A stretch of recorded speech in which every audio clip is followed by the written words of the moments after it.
الله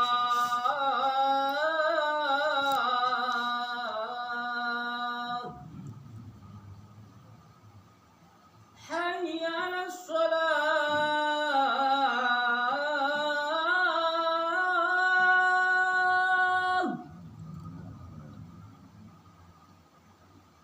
حي على الصلاة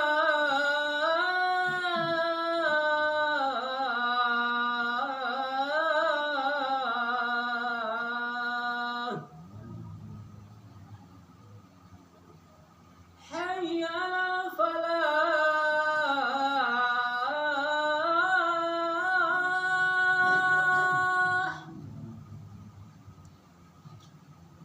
حي على الفلاح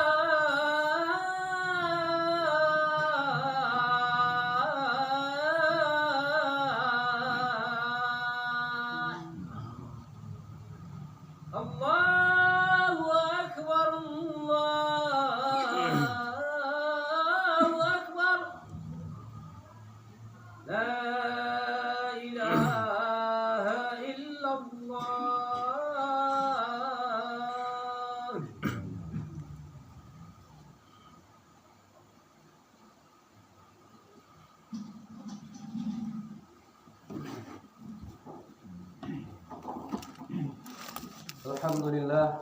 الحمد لله رب العالمين والصلاة والسلام على رسول الله سيدنا ومولانا محمد ابن عبد الله وعلى آله وصحبه ومن تبعه وموالاه أشهد أن لا إله إلا الله وأشهد أن محمدا عبده ورسوله اللهم صل على سيدنا محمد وعلى آل سيدنا محمد قال الله تعالى في كتابه الكريم أعوذ بالله من الشيطان الرجيم بسم الله الرحمن الرحيم يا أيها الذين آمنوا اتقوا الله حق تقاته ولا تموتن إلا وأنتم مسلمون فقال الله تعالى في آيات أخرى يا أيها الذين آمنوا اتقوا الله وقولوا قولا سديدا يصلح لكم أعمالكم ويغفر لكم ذنوبكم ومن يطع الله ورسوله فقد فاز فوزا عظيما عباد الله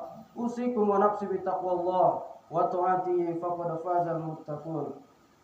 Hadirin sidang jamaah salat Jumat yang insyaallah dimuliakan oleh Allah Subhanahu wa taala. Yang pertama-tama kembali kita bersyukur atas kehadiratnya Allah Subhanahu wa taala yang telah memberikan kita nikmat, dari nikmat terkecil sampai nikmat yang terbesar Allah titipkan kepada kita. Salawat beriringkan salam tak lupa pula kita kirimkan kepada ruh junjungan Nabi besar kita Muhammad sallallahu alaihi wasallam dengan sepotong doa yang singkat dalam penulisan, ringan dalam penyebutan, insyaallah berat dalam timbangan amal. Allahumma salli ala sayyidina Muhammad wa ala ali sayyidina Muhammad. Bila kami selaku khatib tidak pernah bosan dan tidak pernah jenuh untuk mengimbau, mengajak sekalian jamaah salat Jumat untuk meningkatkan kualitas iman dan takwa kita kepada Allah dengan sebenar-benar takwa, takut akan Allah, mengerjakan apa yang diperintahkan oleh Allah dan meninggalkan segala yang dilarang oleh Allah. Hadirin sidang jamaah salat Jumat yang dimuliakan oleh Allah Subhanahu wa taala. Berapa banyak orang yang sama dengan kita, matanya masih berkedip, jantungnya masih berdetak, darahnya masih mengalir, tapi mereka masih banyak meramaikan jalanan. Mereka masih banyak meramaikan, sibuk dengan pekerjaan duniawinya. Padahal ini adalah panggilan dari Allah Subhanahu wa taala. Lalu apa yang dicabut oleh Allah dari mereka? Yang Allah cabut dari mereka adalah rasa takut yang ada di dalam hati. Kesehatannya masih ada. Justru kata Ustadz, nikmat sehat itu mesti disyukuri. Betul. Tapi harus diiringi dengan rasa takut yang ada kepada Allah Subhanahu wa taala. Berapa banyak orang yang sehat tapi tak ada rasa takut dalam hatinya. Mereka sibuk dengan pekerjaannya, sibuk dengan hartanya, sibuk dengan jualannya, sibuk dengan urusan duniawinya. Akhirnya mereka tak mau datang ke rumah Allah ini, memenuhi panggilan Allah. Seandainya, jikalaupun badan kita sudah tak lagi sehat, sudah sakit, terbaring lemah di ruangan rumah, sayup-sayup suara azan yang dikumandangkan oleh muazin, hayya 'alas shalah, sayup-sayup suara itu dibawa oleh angin masuk ke dalam celah-celah jendela. Lalu suara itu pun dibawa oleh angin masuk ke dalam lubang telinganya, terus masuk ke dalam gendang telinganya. Akhirnya suara itu pun mendarat tepat di dalam lubuk hatinya yang paling dalam. Maka respon yang terjadi adalah menetes air mata penyesalan. Menyesal karena tak mau datang ke masjid. Dulu di waktu badan sehat, di waktu badan itu kuat, tidak mau datang ke rumah Allah, memenuhi panggilan Allah. Mereka sibuk dengan hartanya, sibuk dengan jualannya, sibuk dengan urusan duniawinya. Ketika badan itu sudah sakit, terbujur kaku di dalam ruangan rumah, barulah penyesalan itu datang. Kemana kita di waktu sehat? Kemana kita di waktu badan itu kuat? Maka satu-satunya respon yang terjadi adalah mengalir air mata. Mulut tak lagi dapat bergerak, tangan tak lagi dapat mengulur, kaki tak lagi dapat melangkah. Karena detik-detik malaikat maut datang ingin mencabut nyawa kita. Maka yang terjadi adalah penyesalan. Hari yang telah berlalu tidak dapat diulang kembali. Mana orang kaya? Mana orang yang punya kuasa? Mana orang yang kuat? Ketika badan itu sudah terkulai, tak lagi ada daya dan upaya, tinggal menunggu malaikat maut datang. Semua sudah tak lagi berguna dan tak lagi bermakna di hadapan Allah. Hadirin yang dimuliakan oleh Allah Subhanahu wa taala. Hari ini kita diwajibkan Allah untuk datang. 7 hari dalam sepekan. Dalam sepekan itu Allah hanya minta waktu kita 30-60 menit untuk memenuhi panggilan Allah. Untuk memenuhi panggilan Allah. Salat Jumat.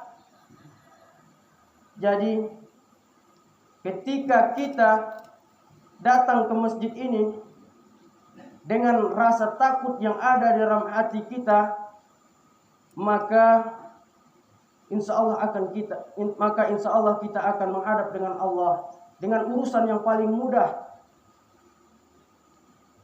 Jadi 7 hari dalam sepekan itu Allah hanya minta 30-60 menit saja. Suatu kewajiban yang Allah titik beratkan di atas pundak kita.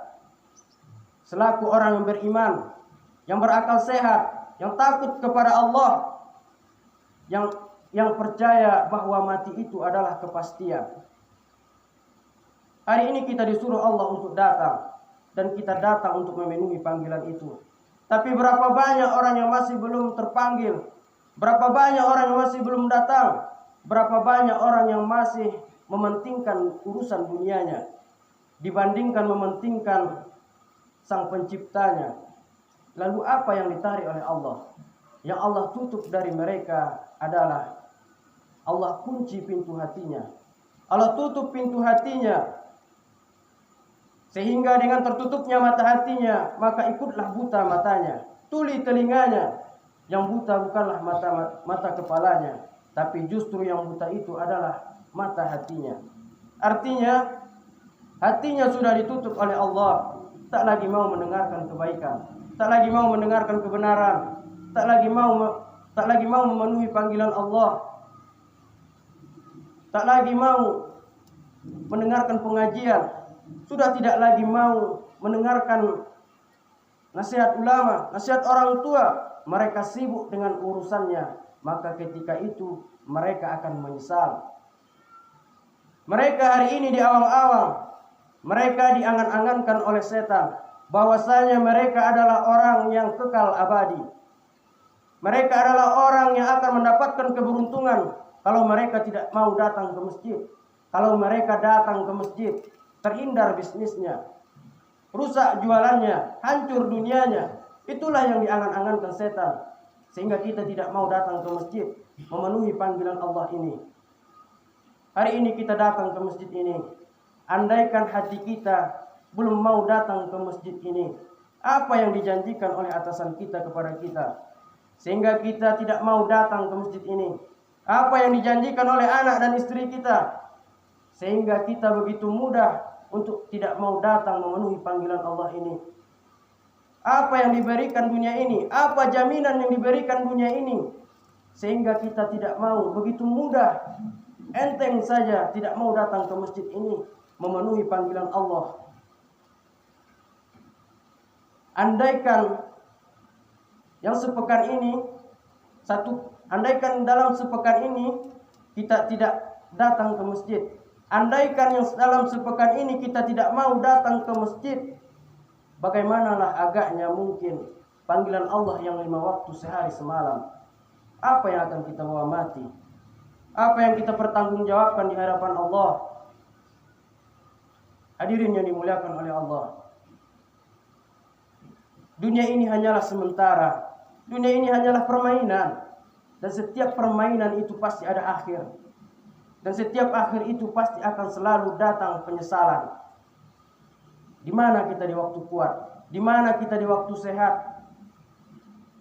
Maka hari ini orang-orang yang masih lalai, orang-orang yang tidak mau datang ke masjid, orang-orang yang tidak mau datang memenuhi panggilan Allah, ingat, hiduplah sesuka hatimu. Mau jadi orang kaya, silahkan. Mau jadi orang yang sombong dan angkuh, silahkan. Mau jadi orang yang tamak dan rakus, silahkan. Isma syi'ta fa innaka mayit. Maka ingatlah, engkau akan menjadi mayat. Maka hari ini kalau kita ingin menjadi orang kaya, rakus dan tamak, silahkan. Kalau kita ingin tidak pergi ke masjid, silahkan. Kalau kita tidak ingin memenuhi panggilan Allah, datang ke masjid ini, silahkan. Tapi ingat, hidup ini akan mati. Hidup ini akan berakhir. Lalu apa yang akan kita bawa kepada Allah? Apa yang kita pertanggungjawabkan ke hadapan Allah Subhanahu wa ta'ala? Maka itulah kita disuruh untuk ke masjid ini, untuk mendengarkan khotib. Ittaqullah, takutlah kalian kepada Allah haqqa tuqatih, dengan sebenar-benar takut. Wala tamutunna illa wa antum muslimun, dan janganlah kalian mati kecuali dalam keadaan Islam, dan janganlah kalian mati kecuali dalam keadaan la ilaha illallah. Jangan pernah tinggalkan dunia ini kecuali dalam keadaan beriman kepada Allah Subhanahu wa ta'ala. Syukuri nikmat apa yang diberikan oleh Allah. Saudara-saudara, bapak-bapak yang berada di rumah Allah ini, lengkap sudahlah nikmatnya Allah berikan kepada kita. Nikmat sehat, nikmat umur yang panjang, dan nikmat yang sangat berharga yang Allah berikan kepada kita, yaitu nikmat rasa takut yang ada dalam hati kita. Maka syukuri nikmat itu. Tapi perlu kita ketahui, nikmat sehat itu bisa berubah menjadi laknat apabila kita tidak mengiringinya dengan rasa takut kepada Allah Subhanahu wa ta'ala. Maka di hari ini perbanyaklah beramalan soleh. Ketika kita takut, ada rasa enggan dan takut kepada Allah, tidak datang, tidak memenuhi panggilan Allah, maka jagalah perasaan itu. Ajarkan kepada anak-anak kita. Itulah yang akan menolong kita untuk menghadap kepada Allah Subhanahu wa ta'ala. Mudah-mudahan khutbah singkat ini dapat bermanfaat bagi kita semua, terutama bagi khotib sendiri yang menyampaikan, dan dapat menginspirasi kita semua agar tetap terus bersemangat menjalankan perintah Allah, baik dalam ibadah maupun bermasyarakat dan lain sebagainya dalam keadaan kebaikan. Mudah-mudahan apa yang kita lakukan di atas dunia ini diterima oleh Allah Subhanahu wa ta'ala. Barakallahu li wa lakum fil Qur'anil Karim, wa nafa'ani bima fihi minal ayati wa zikril hakim, wa taqabbal minni wa minkum tilawatahu, innahu wal ghafurur rahim.